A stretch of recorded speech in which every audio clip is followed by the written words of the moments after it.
Bonjour, bien-aimés dans le Seigneur. Bonjour à tous. Bonjour. Vous voyez que je souris. Je suis heureux. Heureux dans le Seigneur. Joyeux dans le Seigneur. En paix dans le Seigneur. Victorieux dans le Seigneur. Une œuvre achevée par le Seigneur.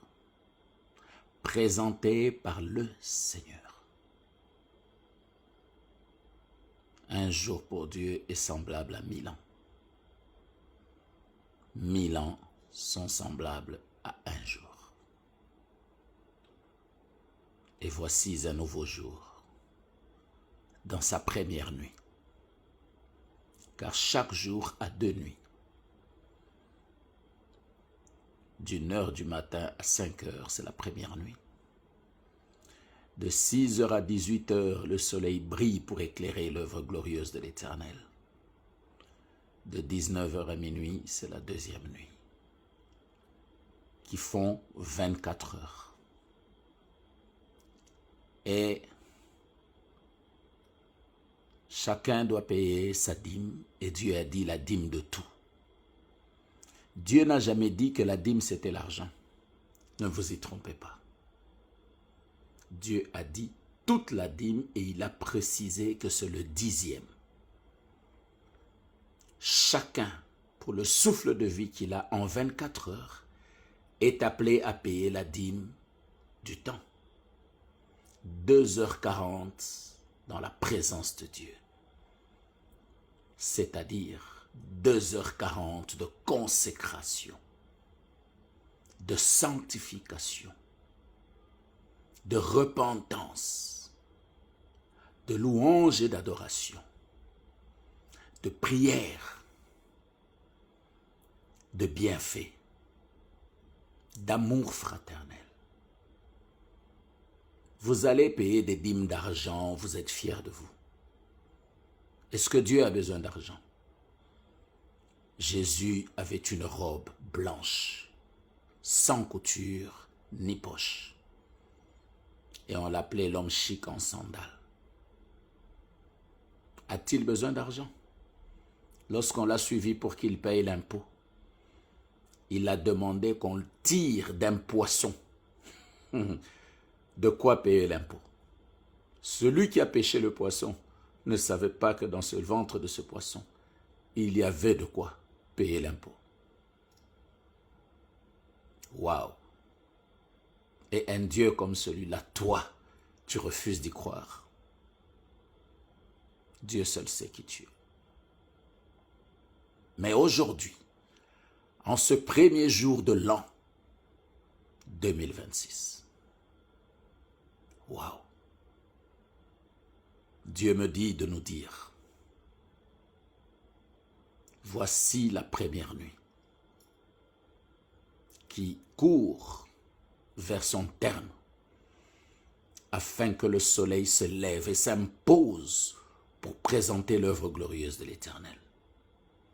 Ceci est semblable au jour où Christ a été consacré pour que nous naissions de la Pentecôte.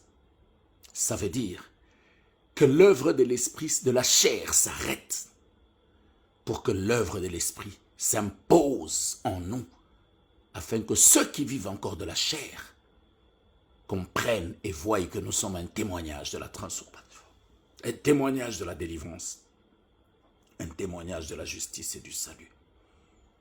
Oui. C'est pourquoi aujourd'hui nous disons avec foi et assurance, la consécration précède la gloire. Il n'y a pas de gloire sans consécration. Tu as cherché de l'argent. Tu t'es battu, tu t'es tracassé pour fêter Noël. Noël symbolise la naissance de Christ. Dans un lieu où personne n'accepte de mettre au monde ses enfants. Tous veulent les grands hôpitaux. Tous veulent les grands endroits. Mais Dieu l'a fait naître au milieu des bêtes. Les gens ont crié qu'il était pauvre. Mais sa plus grande richesse, c'était les bêtes et les terres. Car il est écrit, la richesse, ce n'est pas l'argent, mais ce sont les terres et les bêtes. Il est né dans la richesse. Et pour confondre le monde, 3 mages, 3, ont emmené de l'or, tout ce qui est la richesse du monde, en offrande à celui qui est né dans ce que les hommes ont cru que c'était la pauvreté. Dieu lui a amené par les 3 mages la gloire de ce monde. Est-ce que vous pouvez imaginer ça? Qui comprend le sens de ces choses? C'est pour ça que le message de ce matin est simple. Lorsque Dieu ordonna que la terre sorte des ténèbres, des profondeurs des eaux pour qu'elle prenne forme, dans son esprit, c'était la lumière. L'œuvre était déjà achevée. Nul ne peut poser des actes si en lui, il a déjà achevé sa pensée. Ceux qui font le mal est déjà achevé dans leur esprit avant qu'ils ne posent des actes, mais ils ne sont pas Dieu. Ceux qui font le bien est déjà achevé dans leur pensée et dans leur esprit. Alors ils le font. Nul ne peut, dans les ténèbres de sa pensée, dans l'obscurité qui symbolise ce que les gens ne voient pas, ce qui est le secret, ce qui est l'intimité. Personne ne sait. Mais lorsque tu décides d'agir, tout le monde le voit. Et c'est ça la lumière. Alors, Dieu me dit de nous dire, la consécration précède la gloire. Oui. Lorsque Élie a annoncé qu'il ne pleuvra pas pendant un temps, il était fier, il était sûr de lui. Mais ce qu'il a annoncé n'était pas la volonté d'Élie. C'était la parole du Seigneur. C'était la volonté de Dieu. Élie n'a pas annoncé sa volonté. Élie ne s'est pas présenté en disant « moi », non. Mais quand les temps se sont accomplis, même Élie était dans la distraction. Il avait oublié que les temps étaient accomplis. Et c'est Dieu qui vient lui rappeler, Élie, Élie, Élie. Les temps sont accomplis, le temps que tu avais fixé pour que la pluie revienne. Devant les gens, Élie a fait des choses telles qu'il le voulait. Mais devant Dieu, Élie obéissait à sa volonté, à la volonté du Père. Mais écoutez ce qui est le mystère dans tout ça. C'est que quand Élie va aller annoncer ce que Dieu lui dit, Élie va au mont Carmel, mais Élie ne va pas seul. Dieu lui dit, va, lorsque tu verras un petit nuage en forme de main, tu sauras que c'est la pluie qui arrive. Mais Élie, connaissant le Dieu de sa foi, Élie dit, oui, je monte vers le mont Carmel, mais j'appelle tout le peuple.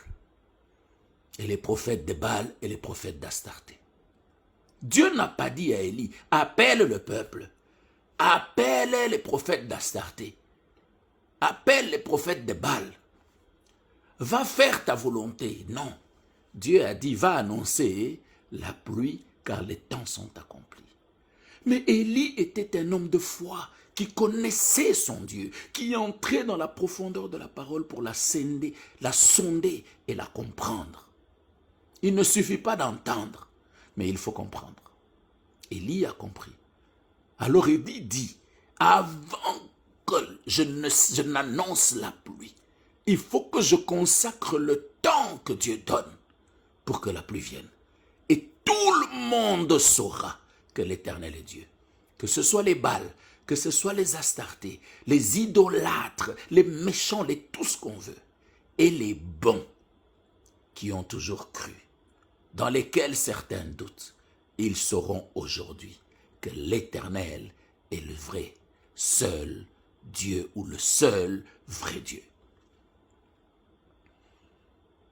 Alors Élie demande aux Baal qui se sont consacrés à l'idolâtrie, invoquez votre Dieu, adorez votre Dieu. Il savait qu'il n'y aura pas de signes. Pourquoi? Parce que c'était un temps consacré à l'Éternel. Lorsque le temps est consacré à l'Éternel, nul ne s'élève pour révéler sa gloire. Même le diable se tait parce qu'il sait que ça, c'est le temps de l'Éternel, Dieu Tout-Puissant. Dieu n'a jamais accusé personne. Dieu va t'accuser chez qui? Parce que c'est lui qui est Dieu et qui est grand. Mais le diable accuse. Pourquoi? Il va accuser chez Dieu.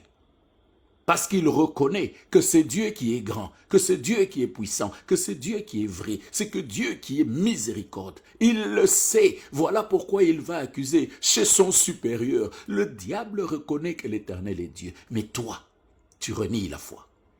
Toi, tu n'adores pas Dieu. Toi, tu fais ta volonté. Pourtant Dieu dit, tu n'es qu'un souffle qui se lève le matin et qui s'endort le soir. Ton temps est comme un feu de paille, ce n'est qu'une chaleur qui se lève le matin et qui disparaît le soir. Celui que tu adores, celui qui te séduit, celui qui te pousse à faire tout ce que tu fais, crains l'Éternel. Mais toi, tu crains quelqu'un qui craint ton Dieu. Qui es-tu? Faute de temps, nous irons rapidement. Alors, lorsqu'Élie se rend compte qu'effectivement c'est le temps de son Dieu, il leur dit même en se moquant, invoquez votre Dieu. Peut-être qu'il dort, réveillez-le. Invoquez votre Dieu. Peut-être qu'il est sorti, il est allé faire des courses. Waouh! Quelle dimension! Parce que Élie avait consacré ce temps à l'Éternel. Pour que tout le monde croie et que personne ne dise que ce n'est qu'un miracle quelconque, ce n'est qu'un signe vain. Il fallait que le monde voie que ceux qui adoraient des statues, que ceux qui adoraient des choses qui n'ont pas de pouvoir, ceux qui adoraient l'argent, ceux qui adoraient l'inutile, ceux qui adoraient la gloire du monde, sont vains. Élie consacre le temps. Et il bâtit un autel. Non seulement il bâtit l'autel, on met tout ce qu'il faut pour l'autel. Et il dit, prenez l'eau et versez sur l'autel. Pourquoi? Il voulait confondre le monde. Là où il y a de l'eau, le feu ne s'allume point. Parce que l'eau éteint le feu. L'eau symbolise la vie. Alléluia. Mais imaginez-vous, Élie sait que ce qu'il dépose sur le bois, qui est la confusion des hommes, la honte des humains,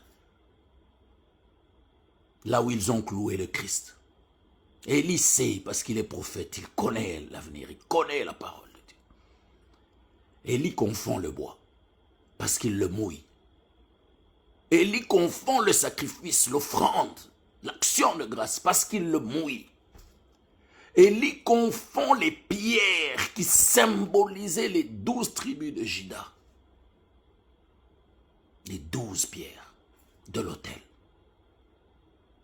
Élie confond les pierres dont Dieu dit, si vous n'adorez pas, il peut susciter des pierres pour l'adorer. Élie prend les pierres que Dieu pouvait susciter, il les mouille. Élie fait un creux, demande qu'on fasse un creux. Il le mouille et le remplit d'eau pour dire, toi terre de cet autel, je te retourne d'abord dans l'obscurité des ténèbres où tu te trouvais, afin que tu apparaisses par la puissance du Dieu de ma foi. Waouh! Et alors Élie dit avec assurance, Éternel, je sais que tu m'as toujours exaucé. Waouh! Pourquoi il dit ça? Parce qu'il connaissait le temps. Et ce temps-là était un temps de gloire. Pour que la gloire de Dieu se révèle, Élie devait consacrer les temps. Sans la consécration, il n'y a pas de gloire. On a mouillé. Tout le monde était certain que c'est une folie. Même les prophètes de Baal, peut-être qu'ils rigolaient. Mais quand Élie dit, « Père, repends-moi par le feu. » Alléluia. Le feu, c'est Dieu. Le feu, c'est la gloire. Pour que le feu descende, il a fallu la consécration. Pour que ta gloire t'atteigne, il faut la consécration.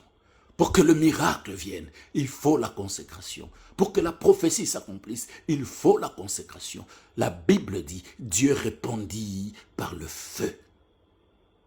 Et les prophètes de Baal et d'Astarté ainsi que tout le peuple adorèrent l'Éternel. Alors Élie annonça la pluie. Toi, tu es content de ta prophétie. Tu es content des messages que tu reçois. Tu es content peut-être des flatteries et de la séduction de certains que vous appelez hommes de Dieu. Mais as-tu consacré ce temps? As-tu consacré cette parole? As-tu consacré la prophétie pour que la gloire de Dieu descende? Oh bien-aimé, je viens nous dire ce matin ce que Dieu dit. Élie, pour qu'il consacre, il lui a été demandé d'aller à la montagne, au mont Carmel. Or, la foi, c'est une hauteur, la prière de foi est une hauteur. Quand on prie, c'est qu'on monte. Élie est allé au mont Carmel. Mais Élie, avant d'annoncer ce qui lui a été dit, Élie a bâti l'autel pour la consécration de ce temps et du miracle qui doit s'accomplir. Jésus, s'il n'était pas allé à Gethsémane, il n'y aurait pas eu de Pentecôte. Non. Pour qu'il y ait Pentecôte, Jésus devait partir à Gethsémane. Jésus à Gethsémane monte avec des disciples. À la hauteur de leur foi, Jésus les laisse parce qu'ils ne pouvaient pas aller plus haut. Leur foi était limitée. Jésus monte plus haut. Là, Jésus prie. Pourquoi? Parce que la prière est une intimité avec Dieu. La prière, ce n'est pas le bruit que vous faites là où vous allez dans les assemblées. Vous exposez vos vies. Vous ne priez pas. Et les gens transforment ce que vous dites en prophétie et ils vous éloignent de Dieu. Ils vous enfoncent et ils vous ruinent. C'est là qu'on vous bouffe votre argent. Dieu ne vous a pas demandé l'argent. Qu'est-ce que Dieu va faire avec ton argent? Même si tous les milliardaires du monde se mettent ensemble, ils n'achèteront pas la porte du ciel. Ils n'achèteront pas la clé du salut. Ils n'achèteront pas la robe du Christ. Ils n'achèteront pas la gloire de Dieu. Je viens nous dire ce matin, c'est une année nouvelle. Cette année nouvelle est dans sa nuit. Le soleil doit s'élever. Est-ce que le soleil s'élèvera-t-il pour présenter la gloire de l'Éternel dans ta vie? Pour éclairer ta promesse? Il faut que tu consacres le temps. Il faut que tu te consacres pour que Dieu manifeste sa gloire. Il n'y a pas de gloire sans consécration. Jésus se consacre à Gethsémane. Il regarde le monde. Il sait que ses disciples sont là. Il dit au Père dans la chair, si tu le peux, éloigne de moi cette coupe. C'est exactement comme le risque d'Élie en amenant les prophètes de Baal et d'Astarté. Jésus monte avec ses disciples. Il prie. Il sue de douleur. Il regarde le livre qu'il a accepté d'ouvrir et ses 7 sceaux. Il se rend compte que dans la chair, cette douleur est insupportable. Mais pour la consécration, il dit, non pas ma volonté, mais que ta volonté se fasse, Père éternel. Voilà lorsque Jésus se consacre. Et la Bible dit, ceux qui le regardaient ont vu sa sueur se transformer en sang. Ils voient la loi et les prophètes qu'ils viennent remettre leur livre au véritable prophète, à la véritable loi. Et lorsqu'il descend, l'un des disciples tranche l'oreille Jésus le réprime alors que c'est un disciple, que tout le monde pouvait appeler saint. Il a été réprimé parce qu'il venait de pécher. Et Jésus dit, ne le fais plus. Il rétablit l'oreille d'un méchant qui vient pour accomplir la volonté de Dieu. Arrêtez le Christ. Ça veut dire, il lui rétablit l'oreille afin que tout ce qu'il entendra, qu'il sache que c'est la parole de Dieu. Car la foi vient de ce qu'on entend. Si ce qu'on entend, c'est la parole de l'Éternel. Dieu rétablit la foi en descendant lorsqu'on vient l'arrêter. Et ceux qui s'approchent pour le toucher, la Bible dit, ils tombèrent, poussés par une puissance de Dieu. Pourquoi? Parce que Jésus s'est consacré dans les hauteurs de la prière, dans les hauteurs de la présence de Dieu. Cette année est une année nouvelle. Nous sommes dans la première nuit. Élie a consacré le temps. Jésus a consacré le temps. Toi, tu dors ivre parce que tu as veillé dans l'alcool. Ce jour de nouvel an, tu as déjà des rendez-vous et des programmes pour aller faire plaisir au monde. Noël, qui est la naissance du Christ, tu as veillé dans les hôtels, tu as veillé dans la fornication, tu as veillé dans l'alcool, tu as veillé dans le péché, tu as veillé dans l'idolâtrie, mais tu dis que tu as fêté Noël. Tu t'es enfoncé dans l'œuvre du diable, pendant que le diable, lui, acclame la gloire de Dieu. Il a été incapable d'empêcher la naissance de Christ. Le roi de ce temps-là a tué tous les enfants, mais il n'a pas atteint la prophétie. Oh, on peut faire du mal à tout ce qu'il y a autour de toi. On peut faire du mal à ton travail. On peut faire du mal à ta santé. On peut faire du mal à tes avoirs. On peut faire du mal à ta famille. On peut faire du mal à tout ce pourquoi tu te dis, je me bats pour ça. Mais à toi, on ne fera pas du mal. Parce que tu es porteur d'une prophétie. Mais pour qu'elle s'accomplisse, tu dois te consacrer. La consécration précède la gloire. Jésus s'est consacré. Il est descendu dans la gloire. On l'a amené, on l'a mis sur le bois que Élie avait mouillé. Alléluia. Et ce bois, Jésus l'a mouillé par l'eau qui a coulé de son côté. Alors que les hommes lui avaient donné le vinaigre. Oh! Alléluia. Golgotha était l'autel que Jésus a bâti. Est-ce que les gens comprennent? Mais le soleil regardant, la Bible dit, le soleil se voila la face. Parce que le soleil a eu honte de voir son créateur nu. Mais chaque jour, toi, tu exposes la nudité de ton créateur. Mais Jésus, le soleil a eu honte d'exposer sa nudité. Vous imaginez? Toi que Dieu a créé, caches-tu la nudité de ton Seigneur, de ton Maître, ou l'exposes-tu par tes œuvres? Les temps sont accomplis. C'est une année nouvelle, un jour nouveau.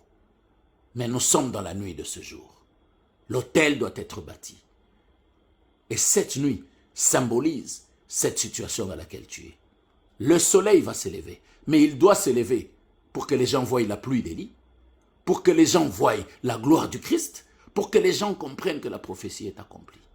Toi, dans la situation où tu te trouves, où tu reçois ce message, où es-tu? Es-tu consacré?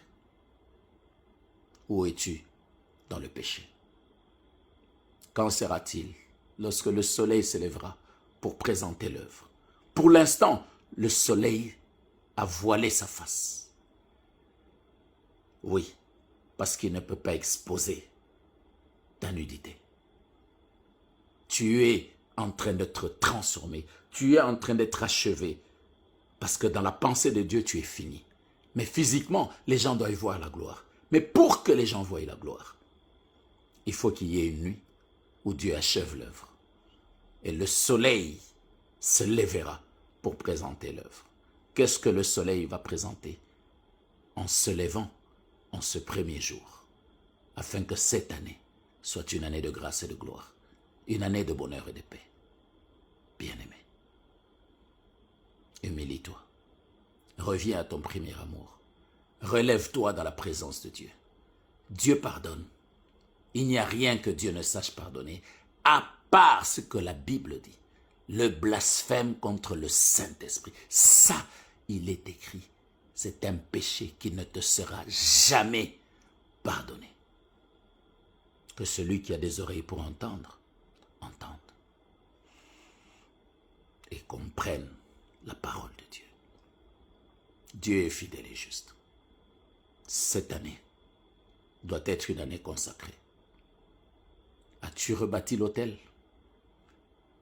As-tu mis la vie dans l'autel? As-tu imploré le feu de la gloire de Dieu? L'eau, c'est la vie. Le feu, c'est la purification, la délivrance. Est-ce que l'autel séchera l'eau, transmettra la gloire de Dieu? Moi, j'ai bâti mon autel avec ma maison, avec la famille et toutes les âmes que Dieu a attachées au ministère qu'il m'a donné, au témoignage qui m'attend au lever du soleil. Il n'est pas tard. Le soleil est encore caché. Lorsqu'il se lèvera, qu'est-ce qu'il présentera? La gloire ou la honte? Le bonheur ou le regret? La joie ou la tristesse? La guérison ou la maladie? La liberté ou la prison?